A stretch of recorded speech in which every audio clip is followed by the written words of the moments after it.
Let's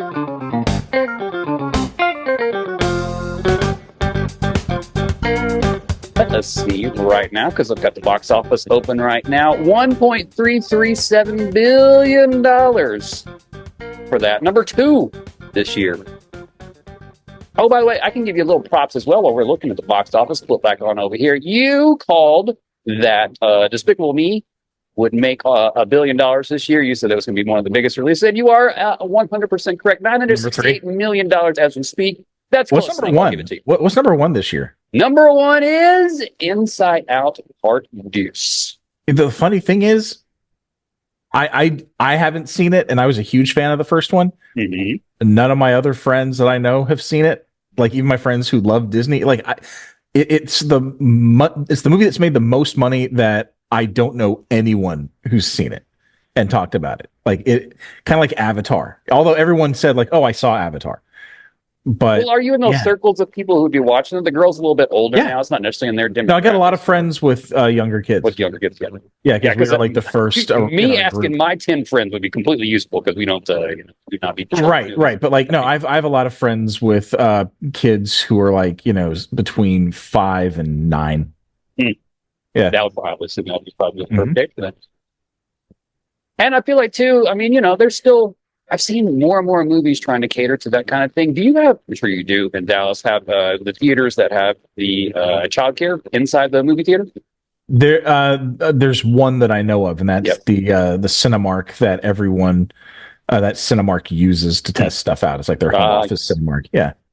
But I don't know if but I haven't been to that one in like 6 years, so I don't know if it's still there. Gotcha. Yeah, well, anything pre to post COVID. Who in the world knows anymore? Who in the world knows? It's been a crazy year. 4 movies. Let's play a little box office game for me, shall we? What? Oh boy, I've got so many trivia questions within this, but I'm going to go with what was number 10 on the box office top 10. Number 10. That's a hard one. Here we go. I might go with even though it made a whole lot back, it wasn't made for a lot. Maybe Terrifier 3. Did not make the top 10. What I will tell you though, Kingdom of the Planet of the Apes was your number 10 box office of the year this year. I like that one. I did. I really liked it. I don't think there has been there's only been one bad movie in that whole franchise, and then there are a couple that are like, yeah, all right, and then the rest are just really great. I completely agree with you. I enjoy that franchise. And they're 10 or 11 in at this point. There's a whole plus a cartoon and a TV show. Like people don't give the respect to that series enough, but every few years they release a movie and everyone goes, "Oh man, that's a good movie." And then they forget about it. I watch it if nothing else because that sets the tone for technology. Like they're always on it does. Technology. I like those a lot. The sad part about the top 10, Bad Boys, whatever, is on there, number 9. And people whine. Why do you keep doing it? I thought it was 2023. Like, that's how long this year has felt. Like, the first half of this year feels like last year. Yeah. Oh, for sure. Like, the stuff that came out in February and did well, and I think that's around the time that Bad Boys came out. It was like February, March, maybe late January. No, don't you dare disrespect it. That was not. No, January's gotten different. That's when you release a lot of good streaming stuff now for some reason. But yeah, that was one that like it made a lot of money, but it was so early in the year we kind of forget about it. Well, I haven't forgot to be mad about it. I'm going to tell you that right now. That franchise really went off the rails, and I know why, and I have some opinions, but I'll say those for later. Actually, I won't, because you know what? Maybe one day Will Smith and I will be friends, and he'll be back and researching our podcast and listen to all of them, I hope, Will Smith, whenever you get to this point in 2029. Maybe 2032. How about that? I'm going to give it a little bit longer premonition. Let's just talk about so many things that happened in the movies this year. This is going to be our end of year. We're going to recap. We're going to talk. We're going to review. And we're going to remember how awesome we are predicting things. That's what the podcast is going to be. So you know what? I was dead on for my predictions from last year. I was so accurate. It is scary. I want to start just up top because there are so many wonderful shots from movies this year. If nothing else, that's what separates for me a movie from content is the shots that you're seeing, the selection that the cinematographer does, the beauty that is to set up a scene. And that's what I want to talk about first. Matt, there are so many things that you watched this year. What was one of the things, doesn't have to be a top thing, but what was one of the things that really left an impression on you, the cinematography? Okay, so it's a fairly simple shot, but what it represents has stuck with me, and you're going to hear this movie a lot. Saturday Night. Yes, okay.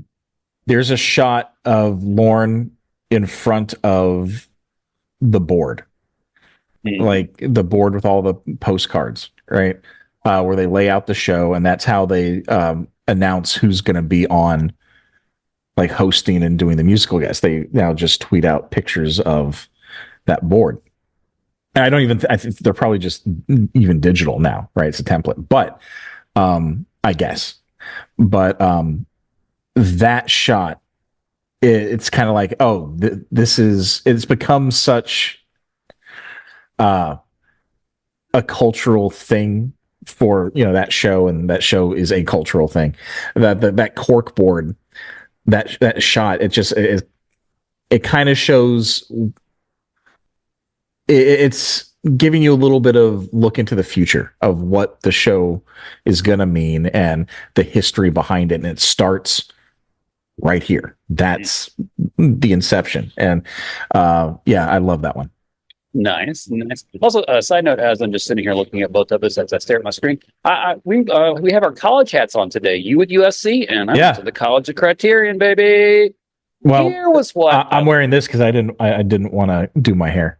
I got no hair anymore to do, so I didn't have to worry about it either way. I just put on my hat for special occasions. The most important, the one thing that meant anything else to me in a trailer for this year for a shot is when Jesse Plemons has the red glasses on and he's scratching his face like this and he goes, which side? And I watched Civil War specifically for that scene. I think a lot of people did. It was chilling. Everything that you could think about that moment. Give that dude an Oscar for the 5 minutes he was on the screen, because he was just perfect in every way, shape, or form. So I remember the first time I saw him, I think a lot of people, the first time we saw him was on Breaking Bad, right? Oh, you don't go back to Friday Night Lights? No, I don't. No. But I was introduced to him as Todd. And I remember the second he showed up, I'm like, there is something off with this guy. Right. And he's made a career out of it, and an amazing career out of it, where every time you look at him, if he's a good guy or a bad guy, you're like, there's something off with this guy. And when he's standing there with the fatigues, the weapon, and those red glasses, you're like, there's something really off with this guy. And that scene, man. Everything about it. They go wide to show when they're dumping the bodies in the grave, and it was just 5 perfect minutes. Here's a question: you have that same movie, but you remove that scene. Is the movie half as good? No, I didn't. I mean, I didn't even enjoy the movie. It was fine. It was, I think it's 2.5 for me, right there in the middle. Without that scene, I wouldn't have watched it if I don't know if I'd. I think a lot of people saw it because of that scene. Yeah. Oh, I pressed play 1,000%, and I got giddy when it happened because I knew the scene before. Like there's an anticipation. They're like, "Hey, let's go see whatever it is," and then I'm like, "Oh, here we go!" And that's what cinema is to me. I get so giddy and so excited about something because it means so much. So that for me was one of my favorite shots of the year. What else you got? What are you seeing? You can go back to your saying. Okay, I'm happy to ride or die with Saturday Night. There are a bunch of undercover oneers in Furiosa, where you'll be watching and you'll go, oh wait, this has been one shot. Like it's not calling attention to itself. But there are two that stand out. I can't say one is better than the other. The first one is during the tanker chase in the middle, and it starts on this kind of like medium close up of people on the truck, and it pulls back and you see a guy on a motorcycle pulling someone on skis. Right. Ooh. And then all of a sudden this, like little backpack deploys a parachute, and this person goes up into the air, and the camera just goes up with it and then goes around the tanker. And you're like, oh, wait, this has been one shot. Right. whoa, whoa. So that one, I remember being in the theater and just going, oh, wow, that's impressive. And then there's another one towards the end when Dementis is chasing Furiosa, and Furiosa drives towards the camera and pulls off, and then Dementis drives up and stops. The camera goes around to the side, and then he takes off driving after them, and the camera kind of hangs back, and you just follow with them as he's like jumping across like a ravine. And that it's like, oh, that's why George Miller is George Miller, because this is how he's doing this part. It's completely unnecessary, but it's not so showy that it's like you could miss the fact that it's a oneer if you're not really if you blink, because it's not just like it's not the kind of oneer where you just stay behind someone as they're moving like inside and outside of buildings and stuff, right? This is you're going from a close up to a wide to a medium close up to an over the shoulder. It's like that kind of thing where the camera is just constantly reframing. Very nice, very nice. That was something that I observed while I was making this list, is that I feel like that I probably didn't give you enough time to talk about this movie this year. So I'm going to put 60 seconds on the clock. I want you to tell me everything that you enjoyed, didn't enjoy, where it fits in the franchise, and how you felt it was a follow-up to one of your favorite movies, if not your favorite movie of all time. Yeah, Mad Max Fury Road isn't my favorite movie of all time, but it's in the top 20. I think it's probably the best action movie ever made. And Furiosa would never top that. Like, I don't think you can, especially because Fury Road had that element of surprise, where it just came out of nowhere after like 30 years. But Furiosa actually made me respect the first one and enjoy the original more. At first, I'm like, this one's kind of slow compared to the others, and going back and watching it after Furiosa, it's like, oh, this might be the best one. I don't know. But Furiosa is a nice bridge between all of them, right? Where like it starts off with a style more akin to the original film, and by the end it's complete Fury Road. So like in between you're like, oh well, this is Road Warrior, and then this is some Thunderdome. Like, so he changes his filmmaking style throughout the film. I think it would have been better to have the movie marketed more like that, as opposed to just here's more of Fury Road. Definitely was marketed like that. Yeah, but I think it's a great film, and the fact that anyone can understand the movie without playing the video game is bonkers to me, because the video game is such an important part of what happens before and after Furiosa. Like, it's tied in so directly to it. It was kind of astonishing to me, because I'm a huge fan of the game. I played through it several times, but it wasn't a very popular game because it just came out around the same time as a couple other big ones and just got buried, right? But everyone who plays it seems to like it, and it's very much from that world. Like, it was made using George Miller's notes, right? And his input. So like the fact that they relied on that a bit to expand what's happening in Furiosa was really interesting, because you saw Furiosa, right? No, I did not. Also did not know it was a video game.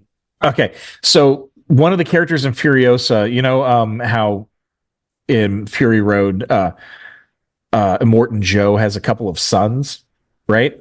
Sure. Well, he has another one called Scrotus, and he is a fairly big part of Furiosa, and he's also the main antagonist in the game.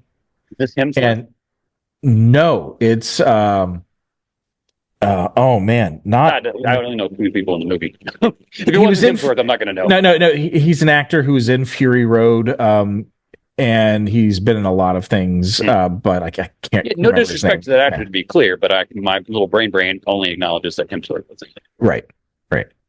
And Hemsworth is that's a awesome failure in the on movie. my part. Hemsworth is incredible in that movie, and it has one of my favorite quotes of all time. It had, and it's in all the marketing. You have to ask yourself, do you have it in you to make it epic? And I think that's just a great motto to live by. Like, you're going to do something. Well, do you have it in you to make it epic? Because, go big or go home, right? And I My just realized motto the color is, behind me is wrong. do you There we feel go. lucky, punk? Well, do you? That's my motto. I'm going to tell you, no matter what you think about the man, the myth, the legend, that is Kevin Costner, all the off-screen stuff, all the other things, all the pompous arrogance to make 4 movies, and he's doing it all himself. The first time that he shows up in Horizon is the movie star entrance, along with all the greats. If nothing else, Kevin Costner knows how to do something like that. I got goosebumps as he rides up on the horse an hour into that movie. It did not start with Kevin Costner. There was so much buildup. And then he rides up on his horse, and it was beautiful. It was epic. It was all the things that kind of shot in a Western would bring you, with your main character, with your hero showing up. And it was beautiful. Thank you, Kevin Costner. I can't wait for the rest of the Horizons. I really hope he gets to do all 4. I feel like he's gotten to the point where he will, but we'll see. Do you think he would have had an easier time getting the whole thing done if he pitched it as a miniseries, a limited miniseries, and hey, I'm going to get Tyler Sheridan to throw his name on it as a favor? I don't Do you know think if he he's would really doing favors, but to answer your question, absolutely. yeah, because it's funny that he barely got that one released in theaters, and he's just so dead set on still being a quote unquote movie star, that he'd kind of risk making it just because he thinks it should only play in theaters, right? That's the gamble. Yeah, it's. I love him for it. Like I say, I mean, that's no. Like, if I as much as I have thoughts on Megalopolis, the fact that we're getting these guys who are like, hey, this might be my last rodeo, so I'm going to do it my way. Yep. You gotta respect that. You gotta respect that, because sometimes you whiff hard, but other times, you make Star Wars. For sure. Yeah. I mean, and multiple tours got to do that this year. We'll talk about Megalopolis, I'm sure, later. But most recently, I saw A Real Pain. And in that film, there is a shot that I can't even believe they got to do, and nobody has ever got to do it before. They got to go into, I don't specifically remember which concentration camp, but it was the first time that a narrative film had actually got to shoot in one of those locations. And it just, at that point in the movie, we're probably, I don't know, like an hour and 15 in. And the impact of being able to see that and to see the history that's within that. So A Real Pain, Jesse Eisenberg, and hopefully my best supporting actor of the year, Kieran Culkin, cousins, and they go on a walking tour of concentration camp, and it also has a fancy lunch, and that's kind of part of the thing. Tour of concentration camps. Once they get there, the impact of that is just so much. I hope that people understand. It's crazy to me that people lose the understanding of history more and more every day, but something like that really means something, really matters, really was impactful. But I got a lot to. And I'll talk more about this movie later, but that was one of the shots that probably will last with me for a long time. Man, people forgetting about history. I got a lot to say on that.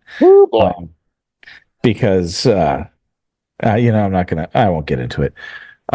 I mean, even just in the film realm, to be able to forget about some of the history of film, even from the 80s, and doesn't understand what comes from them that makes the now. Yeah, that does.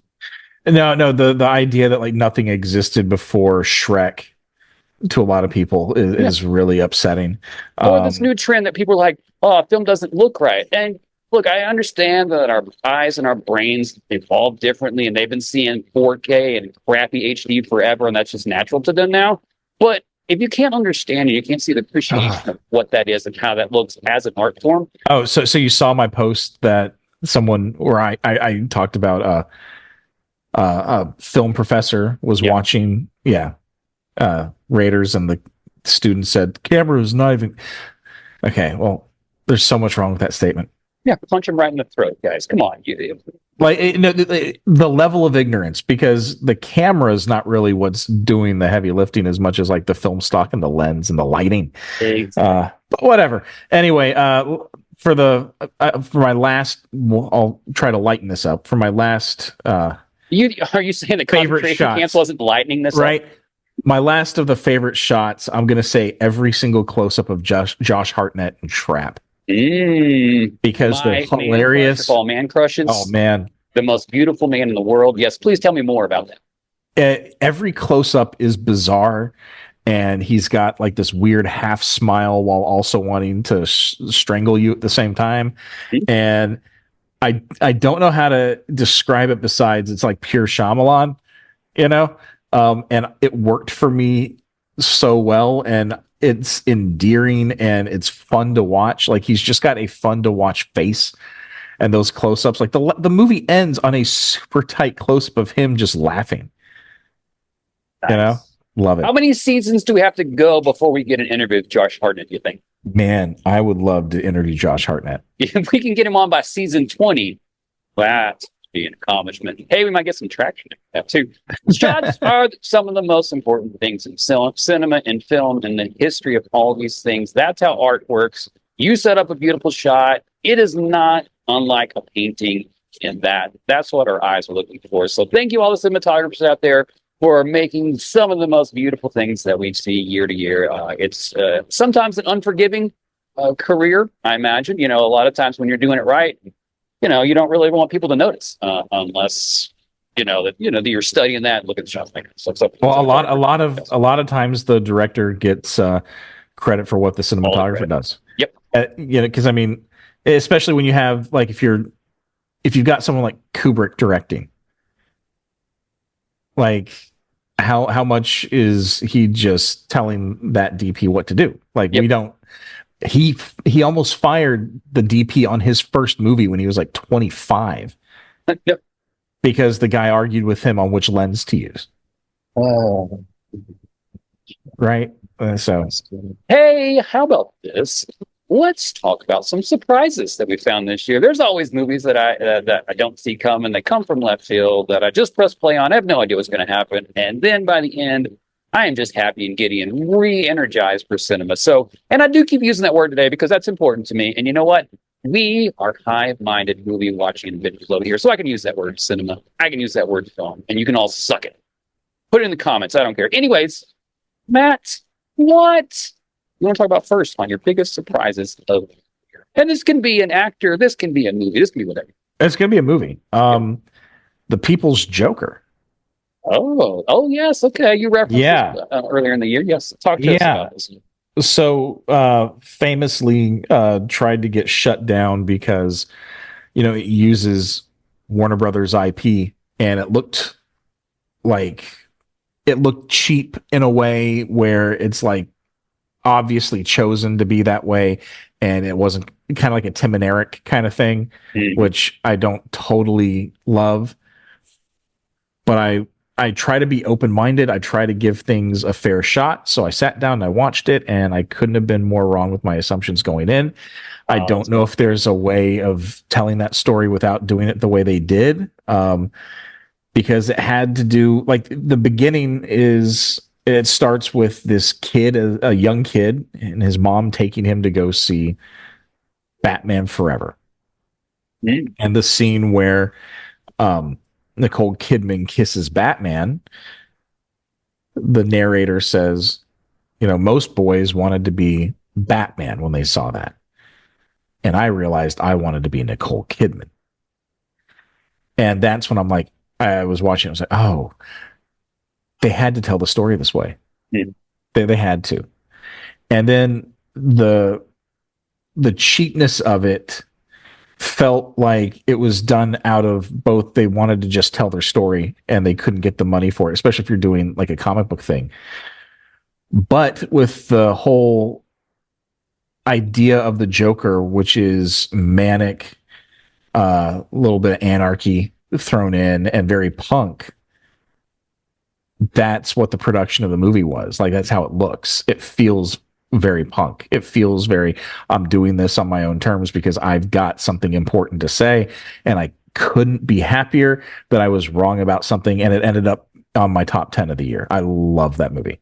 Very nice, very nice. I forgot that was a thing, but we could talk about that one. Well, because it only got wide release this year, but it was doing the festival circuit like starting, I think, like late 2022. So it's been a while coming, but that I'm considering it a 2024 release since that's when like regular people got access to it. Right. I know sometimes it gets a little wonky, like because Right. the fall movie that the Auschwitz movie that I watched earlier in the year. For me, it was a 2024 movie, but it was like released in December, mid-December, and so the Academy Yeah. Oscars, and all that kind of stuff. I love Hamish Patel in The Last of Us. First of all, the fact that I finally remember the name of that show. I'm very proud. This is the third time I've talked about this movie. Third time is a charm, and I remembered. Anywho's, I didn't know you actually watched that show. Okay. Did I name this show wrong? It was the show that was on HBO. Yeah. Not this year, but last year. Yeah, the cordyceps.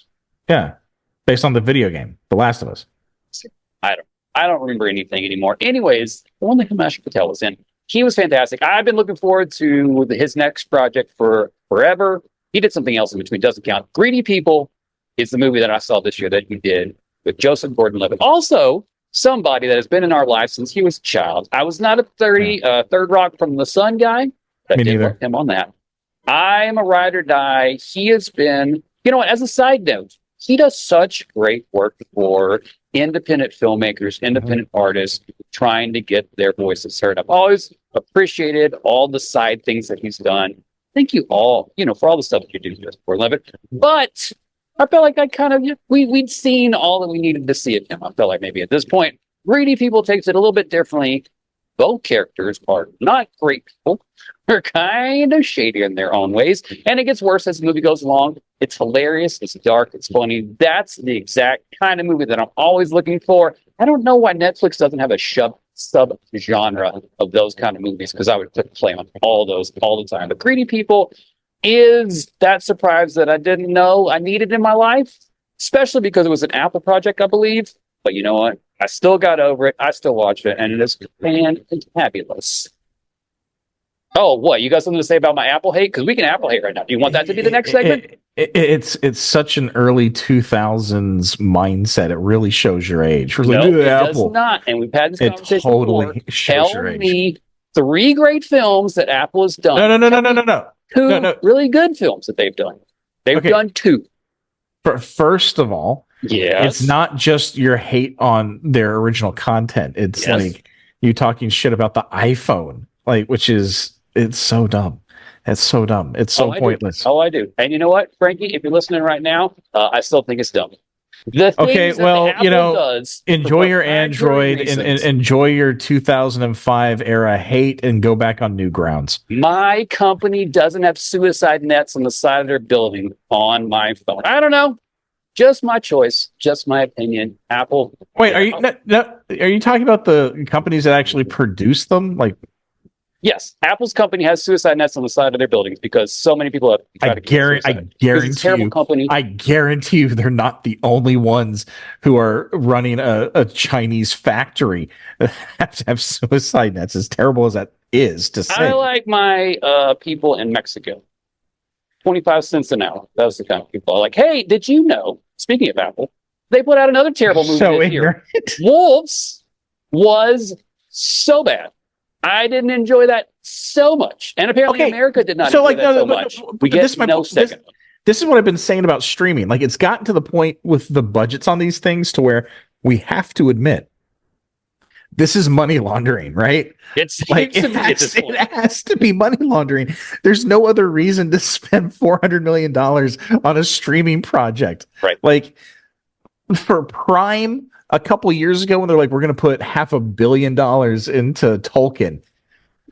Okay, I can get that because at least then you can have toys and clothes and like all the other products to recoup your money and drive people to buy more stuff on Amazon, because that I get. Yes. But for something like Netflix or Apple, it has to be.